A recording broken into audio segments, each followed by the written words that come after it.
What is up, wrestling fans? Welcome to another Fannounce Table edition of the Smark Out Moment Smack Talk podcast. You know how this goes. We got an audio commentary track coming your way with a watch along, and that is going to be for SummerSlam 2000 for the TLC Tag Team title match.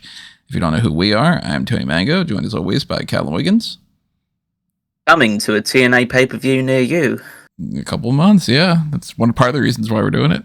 And Rob DeFelice. And don't you worry, folks. We're going to remind you that their peak was 25 years ago. I don't like this. But what I do like is that you are all joining us for this episode. And of course, thank you for doing that. Thank you for joining the comments below with whatever it is that you want to chime in about.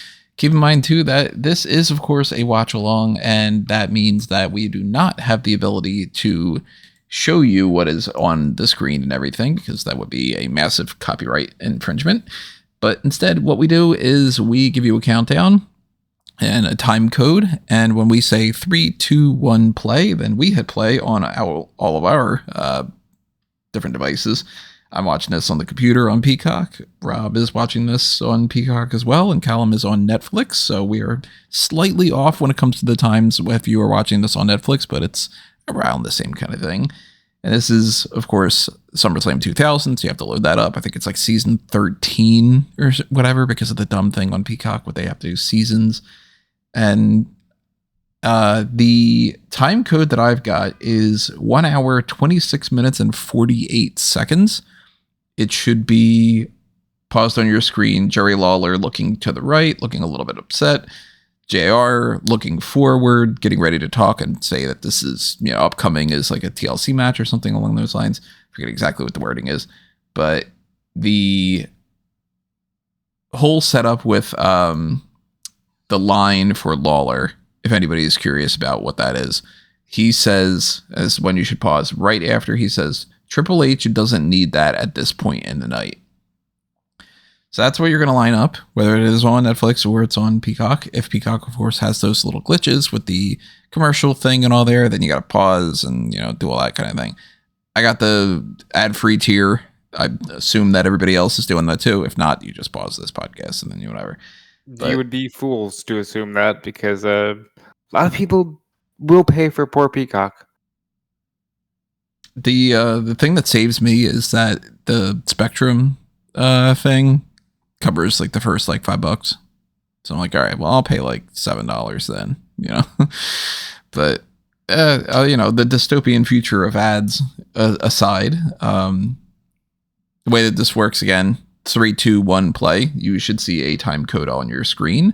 And I have that all set up to where, you shouldn't have any kind of issues on that front. I want to remind everybody as well, if you are listening to this after the fact of like, you don't want to be on YouTube, but you're listening to this on some kind of like Amazon music or some kind of audio commentary, audio only thing. I'm looking at audio commentary on my screen. Audio only versions of this. Great way to leave a comment is to hit up our Discord server. And, in the future, maybe we do some of these live through Discord in some fashion. I don't know. It's something that I've been thinking about doing. Kind of depends on if there's support there, if you guys are really interested on there. And the more people that sign up for the Discord, then the more likelihood that I will do something like that. And keep in mind, too, if you want to help support us, lots of different ways for you to do that. Totally free options like the subscribe button on YouTube and hitting the like button and leaving a comment actually does help quite a bit. Ring your notifications, get that set up for the post show for SummerSlam. It's going to be the next time around that we definitely are going to do something live for both of those nights, I should say. But if you also have a little spare change and want to help us out, keep the lights on, toss a little our way through the thanks button or the join button over on YouTube or patreon.com/smarkoutmoment. Make sure that we do something in particular through the Pick Your Poison tier. You get to sponsor that directly. The Darkcast tier, going to be doing something with that in the very near future, of course. So that's something to keep in mind. Also, Redbubble and TeePublic is where you can pick up merchandise if you want to do something on that front. All right, got that out of the way. Now, I always struggle when it comes to trying to do this. The way that OBS that I use does not let you have the easier function of just hitting the space bar or whatever. So I think I've got my stuff set up. What about you guys? I am just waiting on the command. Yeah, I'm all set. Alrighty, I'm going to try to line this up a little bit better. And okay, so remember everybody, it's 1:26:48 on SummerSlam 2000. And get yourself ready because we're going to get started in 3, 2, 1, play. Now, my favorite thing here. Wow, apparently this is for the WWF title, according to JR. Well, I mean, all of these men, or most of these men, would win a world title of some sort. Sorry, D-Von. I don't know if we've ever covered something so random and yet so topical. Yeah, it's weird to be. I mean, I would not have anticipated having this kind of discussion 3 days ago. And yeah, when SummerSlam is on the horizon, we're trying to figure out some SummerSlam ideas and all that. TNA Slammiversary just hits us with this. Okay, we're gonna get the Dudleys against the Hardys again, one last time in Bound for Glory coming up. And we'll talk about that a little bit on the hot tags too. But not only that, but AEW is doing the Edge and Christian reunion angle. That's true. And the Hardys did just win the tag titles at Slammiversary 2 in a 4-way ladder match. Dude, like, nostalgia is like a hell of a drug, kids. It really is. It might be the most addicting drug ever. Commission finally. I mean, some people probably would say like meth or something. See, the interesting thing about like this match is that the idea behind TLC was that Edge and Christian would use chairs all the time, the Hardys would use ladders all the time, and the Dudleys would use tables all the time. Right. So so it totally fits for these three teams to have like this one-off match, which is essentially a glorified ladder match. That's all. But just with the extra weapons. And it's an excuse. Realistically, it's an excuse for Mick Foley to fucking quote the Wizard of Oz. Yeah. Yeah.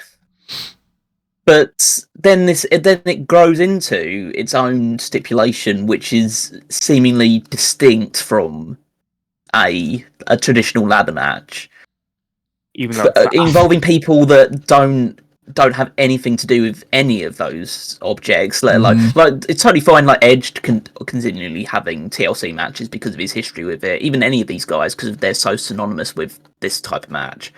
But like, why is John Cena ever having a TLC match or something along those lines? Well, like, it started. These three teams were the only people who ever did that for a while. And then I think you had the one off where it was you got one of each who got to pick their own partner and challenge for the tag titles. That was like the one exception. And then Edge just had a couple, and that was okay because it's Edge. And it was like, okay, it can be his gimmick match. And then they did it with Jeff, and you're like, all right. And then suddenly you blink, and you've got like CM Punk and Kane. It's Roman Reigns and Sheamus in a TLC match. Why? Like, I've complained about that ad nauseum of just, first off, it's like, it's stupid that it's that time of the year. We need a TLC match. But also, it's a ladder match. Like, oh my God, it's just a ladder match. There's nothing at all that separates it from that. And then the response from the, try-hard defenders to me is always the same. It's always, yeah, but they get to use all three. And it's like, they use them in the ladder match, though. That's the point. Like, ladder match is no DQ. That they had at WrestleMania a few months before this included tables and chairs. Right in the face. Oh God, yeah, that's bad. Right by the way, in the face again. This doesn't get as much love as the like Austin Michaels side of the Attitude Era, but like they were banging on all cylinders here.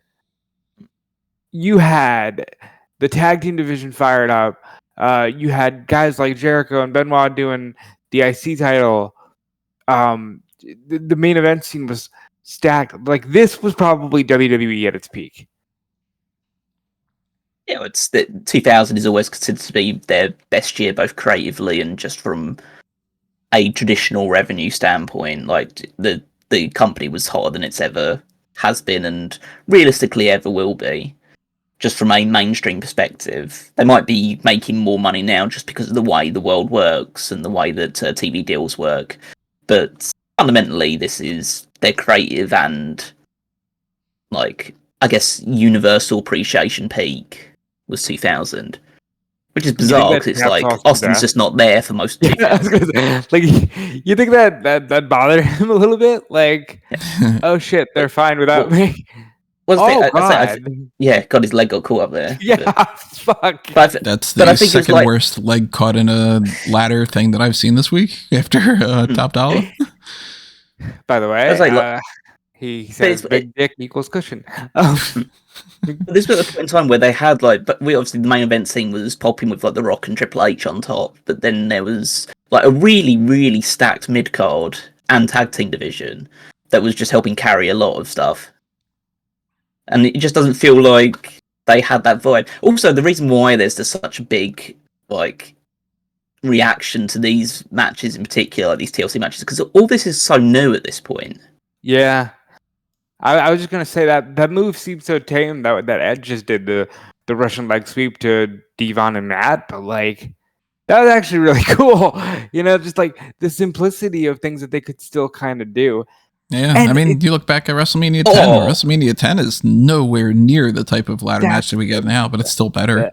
Why would you do that to yourself? Mm-hmm. Would you? I mean, he's just holding his crotch. Why would you do this to yourself? Yeah, that's a real tailbone break right there. I mean, these were guys. It's crazy actually, just again to watch this stuff, to think that these sort of guys that probably went into pro wrestling thinking they're in this for a good time, not a long time, and they're there to make a mark for the next X number of years and throw our bodies in the line, and then hopefully we don't end up in traction. Yeah, Jesus, that's oh god, that's the good version of what happened to Joe Mercury a couple of years later. Yeah, fucking that. The thing I'm loving about these spots on watching it back, these are just we're going straight forward. There's no pretty setup here at all. Oh, this is pure just spot fest, fuck around, just hit with weapons, no story, no thing. But this is what these teams thrived on. That's and it's good too. It's not well, I've got to do this thing where I set up 5 chairs and I'm gonna do a moonsault off a ladder. And no, they just fucking threw Jeff Hardy onto the other ladder. And with evidence of all this stuff, they've got no regard for either their own safety or their opponent's safety in a weird way. Obviously, they do care about making sure they hit the moves properly, but it's a case of, we're going into this almost with a complete pact of, we're going to get fucked up in this match. So we just got to do it to make it look good, though. By the way, this match has been on for 5 minutes. This has just been high spot. Yeah. Signature what's up spot. That's 95% of the Dudley's night is done already. He's gonna say, "Devon, get the tables," and we're already out of here. Yeah, there we go. I still don't get why that was one of their go-to moves. It's just I think I'm gonna shove my face in your crotch. That wasn't even dramatic. He didn't even say Devon. He just said, "Get the tables." This is before. Oh, go look under the table for that. Other than the 2 tables that are right next to you, but you can't move those tables because they're important for the spot that's going to happen later on in the match. So you have to grab another table. The poor man had to go find another table. There's 2 more tables on the side, so they got 4 options. Yeah, and it's still God, that's not the right one. But those tables are also important for other spots that will happen later in the match, so you can't move those ones. But these days, of course, this would be the Slim Jim tables and the Fireball ladders and the 3D for a table, 7 minutes, 6 minutes. Yeah. Hey, go fucking do we're doing the finisher spot. We've been here for 6 minutes. Let's go. I want to see more matches like this. Okay, now they're just going to stack. Now they're going to do some stacking, I think, on the outside. they could easily try and climb it, but at the moment, like, the titles don't matter. It's just about destruction. Yeah, I mean, you're not supposed to climb and grab the ladders in this ladder match. You're supposed to do your tables. And Dude, I'm so worried about what like a Hardy's Dudley's match in 2025 looks like. It's gonna be so grody. Because apparently, at least by all accounts, like Devon can barely walk nowadays. Right? So it's amazing Devon to me. and Bubba Ray have like more than one instance of saying I can't go back into the ring. Well, no, Bubba's never said that. Yeah, it's Devon, but it's amazing for me. Like 'cause all the people, and considering all the people that have bumps. Oh yeah, Devon having a stroke obviously has to be. But the thing, like, well, Jesus Christ, yeah, chair shot to the head, and to the head, and there's one to the head. Yeah, but it's just Probably like another one coming up. Devon had a stroke, fucking chair shot to the head, like. Because I know it's more than just these matches, obviously, and it all accrues over time. But it's just crazy. Like, if you only watch these matches, to think that Devon is the one who's in the worst shape out of everyone is probably crazy. I know. And to think that the three of them, out of the three teams, I mean, two of the teams are just wrestling, like still just wrestling. You know, Matt and Jeff are the tag team champions in TNA. Edge is, he took some time off, obviously, and all, but like, yeah, he's prominent guy in AEW. Christian, prominent guy in AEW. I mean, if God, Edge just did something he'd never done even then, where with the spike thing, where he's like suplexing Moxley on just a spiked wooden board. Like, what are we doing? What are we doing here? Yeah. Admittedly, Moxley took more of the brunt of that than Edge. Yeah. I mean, yeah, but Edge is also like, oh, I know, I'll just fucking jump off of a cage. This is gonna end badly, but I'm gonna do it. Oh, Jesus Christ, just breaking the ladder while doing that. And he's like trying to do it again. I love this because these ladders are not gimmicked. You know how ladders now are just like gimmicked to shit, and they all cut in half. I'm so happy Christian didn't take that on his back. But then again, like, Christian's the smartest guy out of everyone in these matches. Like, because, like, he's the one who's still working. He's obviously a lot older now, but he's the one who's working closest to what he was at his peak still. And it's just because he was always so smart with the way that he laid out his matches. Even though he was taking heavy bumps, he was, doing things fairly smart. And he's a guy that doesn't do things smartly. But yeah, like even the my way God. that that Christian did that fall. He's already off the table. No. Jesus Christ. Christian goes through that fall and he lands feet first and then lightly lands on top of the ladder. Jeff's like, I'm going to flip myself in a way that if I land slightly weird, I'm paralyzed or dead, and I'm going to just go through tables. And they are just chucking these ladders around. You notice that throughout this match? They're just like, there's reckless abandon. Yeah. There's zero subtlety. They're just throwing these things. I kind of love it. It was better at this point in time because there was no one holding that ladder for Jeff Hardy, so he had to just keep his own balance on the top of the ladder. I know. I kind of love it like this because even though they were obviously younger and that's why they got away with all this, but like this is so much better than now where it's like, all right, everyone is gonna stop, hold the ladder. These six are just like, if whatever happens, go. Like they got like a bent chair that they're about to use. Yeah, it's also crazy with like the amount of like moves and big spots in it. Like the person that got like had to suffer like a career-ending injury first is Tim White on the outside. Oh, that's right. So, all right, something in the crowd, something nuts. There's Hacker. There's Fatty.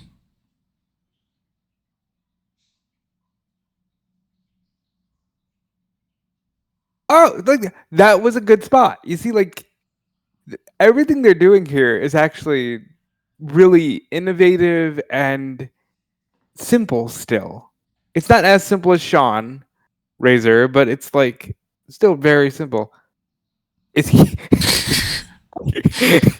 He always had good facials when it comes to that. Yeah, Bubba is good at looking like an absolute oh, yeah. So position slightly to the left because we know what's happening here, and look exactly where you're about to land. So Right. make sure. Hold on, I need to make sure my fat ass can even fly this far.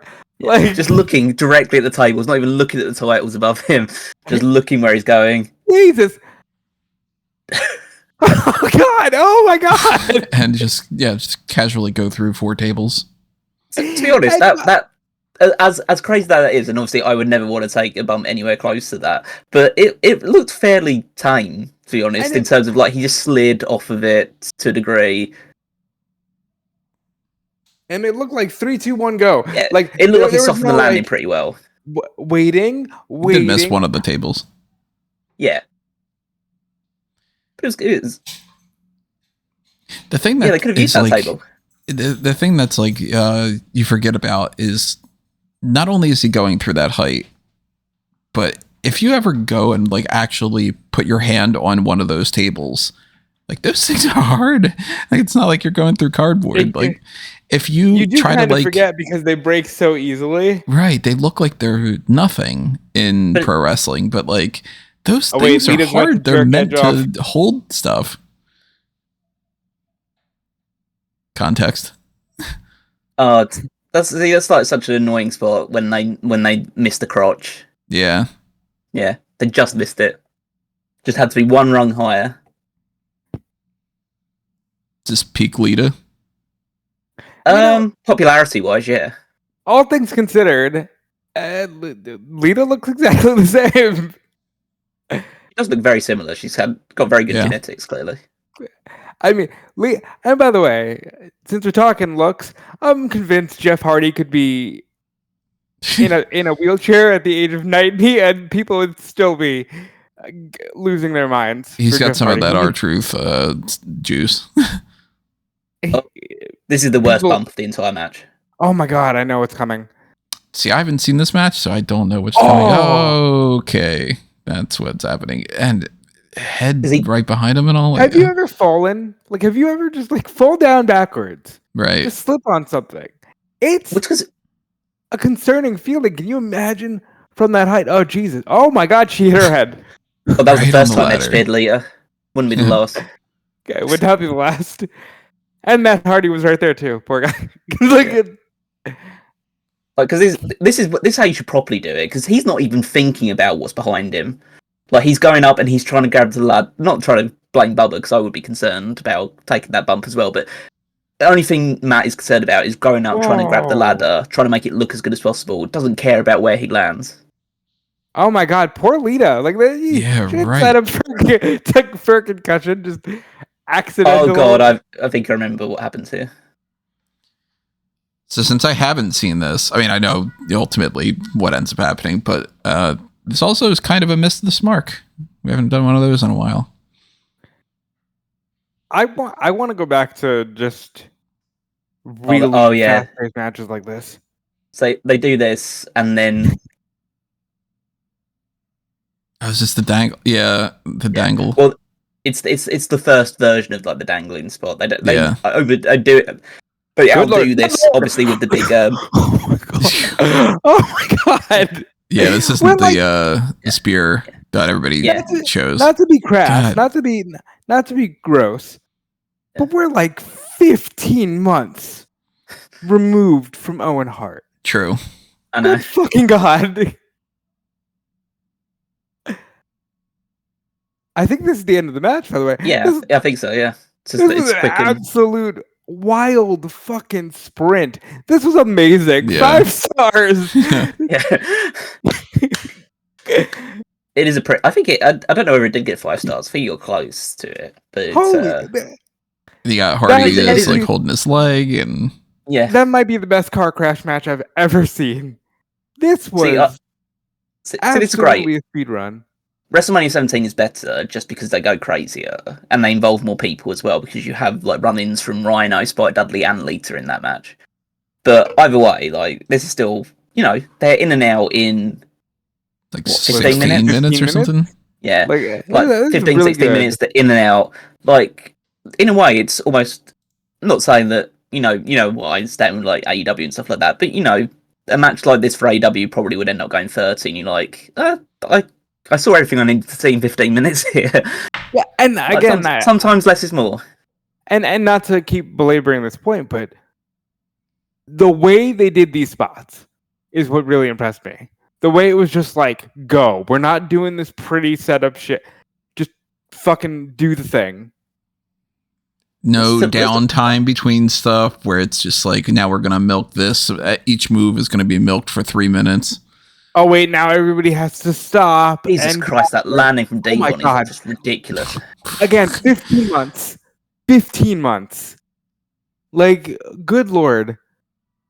Actually, I'm almost like thinking like Jeff almost like got it somewhat worse because he just landed on his landing on your legs like that from that height. Jeff you could easily break something. Pushed himself so far back that he landed on the other ladder.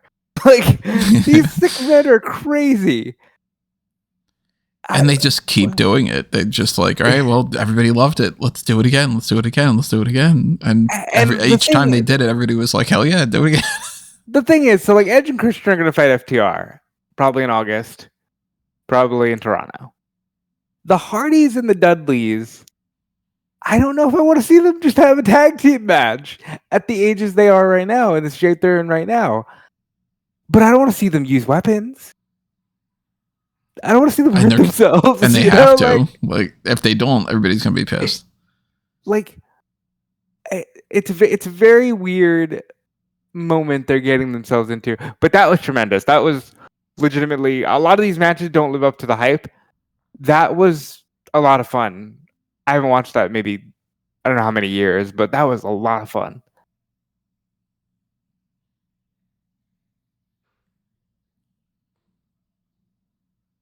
Is it good for the first time, Tony? I'm like, wait a minute. So I'm just trying to get the context of this feud. I'm like, Triple H is.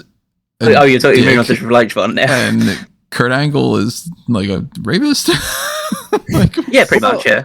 Oh well. The whole story. So the story for if we want to build into it, won't show the actual match, but the whole story for the Angle Triple H Stephanie McMahon feud is the idea that so Triple H and Steph previously married. You know, he drugged and raped her and married her in the process, and she liked it. So she liked it, and so turned her dad at the start of this year, and then her dad joined afterwards after feuding with Triple H and getting beaten the shit out of with Sledgehammer. But you know, that's how this family works. Yeah, I mean, and then several months. Yeah, and then several months after, there's like issues between Triple H and Steph. Like Steph forms a friendship with Kurt Angle, which is meant to be fairly platonic because the idea is that Kurt Angle's a virgin, and that's kind of how he's presented on this entire and maybe a little gay. Yeah, exactly. He had to have had Jason Jordan by then. Yeah, exactly. But we don't know that yet. We won't know that for another 17 years. Yeah, but that's how it's presented, and then they do these sort of angles backstage where like Triple H is caught in compromising positions with Trish Stratus, and so that gets Stephanie angry. And so then she gets more attached to Kurt, and then she gets a knock on the head of a match. Kurt carries her backstage and makes out with her against kind of against her will. Kind of like she kind of reciprocates, but she was concussed, so like it's hard to really tell. And then Triple H obviously gets angry with that, and he concusses Kurt Angle for real in the main event. Yeah, when the table accidentally collapses that they're supposed to be on, and so. So yeah, this is how this feud works. Oh yeah, and The Rock was a champion for this. And The Rock was also there. It's the year 2000. That TLC match was phenomenal. I'm genuinely glad we watched it. And as the screen's got cat and head and plenty other innuendo. Hey, this is the year 2000. Yeah, so yeah, we got kitty and head. God, what a wonderful time.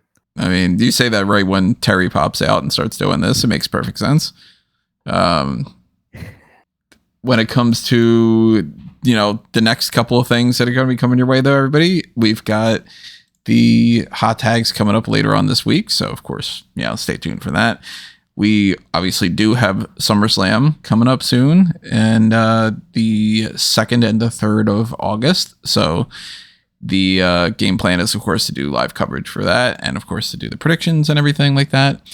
I am going to do a Darkcast in the meantime, so stay tuned for that as well. But in the meantime, make sure that you are following us on all the different platforms you can find on Linktree at amangotree.com or anthonymango.com. It's exactly the same.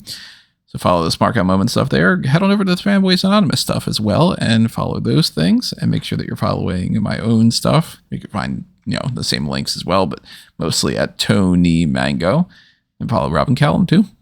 Yep, you can follow me everywhere at Dude Felice. You can check out my work on Fightful, and just check everything out under our mango tree, because at this point, I'm there 95% of the time.